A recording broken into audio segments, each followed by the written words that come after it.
Hey everyone, and welcome to this explainer.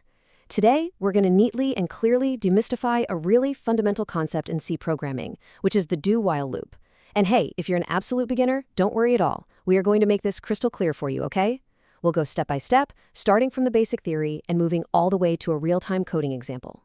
So let's get ready to upgrade those coding skills. Let's actually kick things off with a simple logical puzzle. Have you ever wondered why this specific loop runs even if the condition is completely false from the very beginning? I mean, in standard programming logic, if a condition is false, you don't do the action, right? But the do-while loop completely breaks that rule. Why does it do that? Well, keep that doubt in your mind because that's exactly what we're going to uncover today. So, in this explainer, we'll map out this concept step by step through this exact agenda. We've got number 1, the exit controlled loop. 2, syntax and line-by-line code. 3, the dry run process. 4, a real-time ATM example. And finally, number 5, while versus do-while. All right, let's jump straight into section 1, the exit controlled loop, understanding the core concept. See, before we even think about writing a single line of code, we need to understand what kind of loop we're actually dealing with here. A do-while loop is known in computer science as an exit controlled loop. So what does that mean for us? It means whether the condition is true or whether it's completely false, the statements inside the loop body will execute a minimum of one time. It is compulsory. The execution happens first and the checking happens right at the exit, okay? The crucial point here is just this simple shortcut. If you want to perfectly remember this logic for your exams or interviews, just remember these 2 steps. Step 1, execute the statements first. Step 2, check the condition later. It's basically an act first, ask questions later kind of loop. Okay, let's move on to section 2, syntax and line-by-line code writing the loop. Let's see how this actually looks when we're typing it out on our screens. We start with the do keyword. Then we open up our curly braces and just drop all the statements we want to execute right inside them. Finally, after we close the braces, we place our while keyword and our condition at the very end. But wait. Look closely at the end of that statement. A lot of beginners make a very big mistake here. You absolutely must remember that in a do-while loop, placing a semicolon at the end of the while condition is strictly compulsory. If you forget this semicolon, your compiler is going to throw an error and your program simply won't run, okay? So always double-check your semicolons. Let's understand a basic program line by line to really see this in action. We start our program setup with our standard input-output header file, the stdio.h, which allows us to use the printf function. Next up, we have our main function, because, as we all know, program execution always starts right there. Then, we initialize an integer variable, let's just call it I, and we give it a starting value of 1. Now we officially enter the loop. Inside our do block, we first use printf to print the current value of I to the screen. After printing, we use I++ to increment, basically increasing the value of I by exactly 1. And listen, only after those 2 actions are completed do we hit the bottom of the loop, where our while statement checks if I is less than or equal to 5. If it's true, we loop back to the top. If it's false, we exit. Let's make this even more concrete in section 3, the dry run process, executing the code.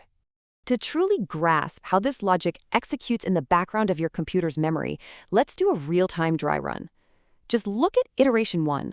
I starts at 1, we print 1, and then I becomes 2. Is 2 less than or equal to 5? True. So we loop again. Iteration 2 prints 2, I becomes 3, true again. And this continues beautifully until we reach iteration 5. We print the number 5, and then I increments to 6. Now the computer checks the condition. Is 6 less than or equal to 5?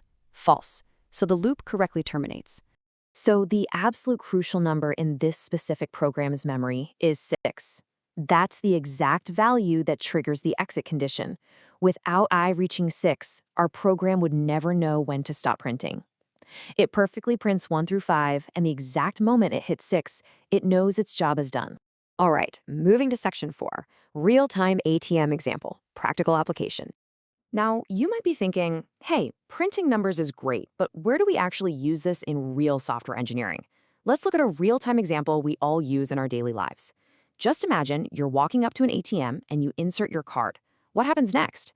The machine must display the menu options first, like withdraw, deposit, balance inquiry, or exit, before it even has a clue what you want to do.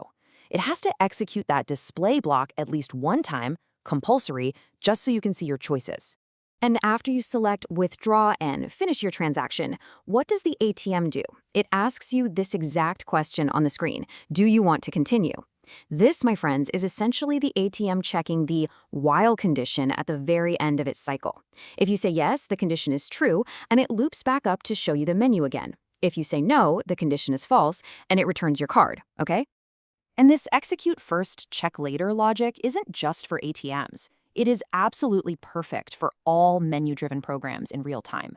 Think about digital restaurant ordering systems at your favorite fast food place, calculator menus, video game start screens, or even login retry screens that ask for your password and then ask if you want to try again if you fail.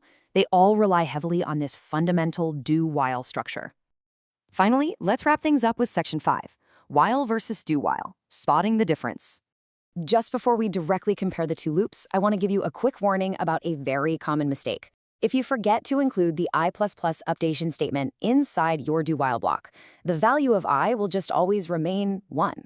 And because 1 is always less than 5, the condition never ever becomes false. So what happens? You trap your program in an infinite loop, and it will absolutely crash your application. So always remember your updation. Now, let's clearly sum up the difference between the two main loop types. A standard while loop checks the condition first. If the condition is false on line 1, the loop body might execute 0 times.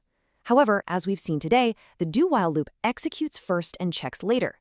This guarantees your code will run at least 1 time, no matter what. As we wrap up this explainer, I want to leave you with a real-world design question to challenge your understanding.